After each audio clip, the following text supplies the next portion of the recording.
The Marx Jihad issue is based on three elements. One is obviously the deep-rooted Islamophobia. Secondly, the anti-reservation sentiment by Sangh Parivar. The thirdly, the emotion of Sangh Parivar on the people from the south, an anti-Dravidian sentiment of Sangh Parivar. So I will explain these three. It is not the first time Kerala students have been studying in campuses like Delhi University. But what is significant now, it's after 2006 second Mandal reservation in higher education, many Muslim students, especially by having OBC reservation, they came into the premier campuses like JNU and Delhi University and Jamia. So this disrupts the upper caste idea of a higher education. And also you see that after Mandal and also the taking the reservation, there are many SC/ST students, students from Dalit Adivasi backgrounds also coming to the campuses. So now the demography of the campus is changing. So it actually reflects the politics of the campus. Before, the campus was mainly dominated by Chatterjee, Banerjee, Ganguly and from Kerala, Nair, Menon communities and caste. Now it is going to shift to the Dalits, to the Adivasis, to the Muslims. So there is a question of power sharing. So it is actually disturbs the upper caste, the Brahmin class of these premier institutions. That actually reflects in the statement of this professor. Basically, the faculties like Rakesh Pandey thinks that only the students from the Hindi belt, that's also upper caste, can come and study in these premier institutes. That is why there is this anti-South Indian sentiment, anti-Dravidian sentiment is there.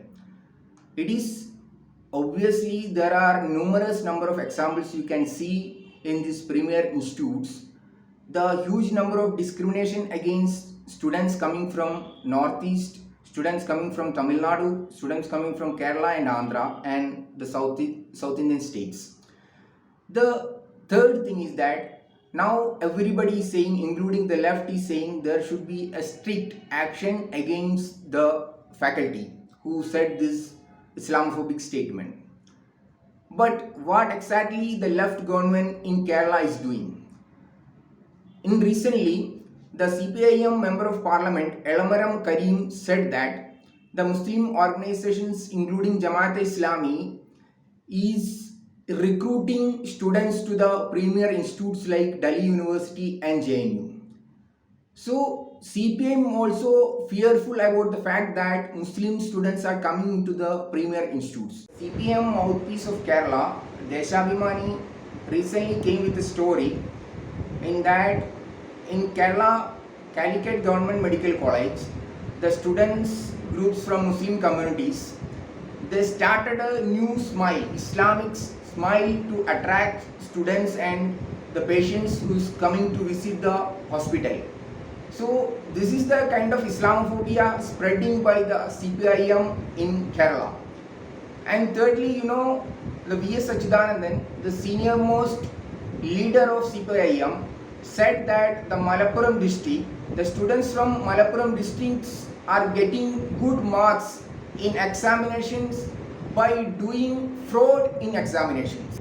And recently, influential Christian bishop in Kerala said that Muslim organizations are doing or Muslim individuals are doing a narcotic jihad in Kerala.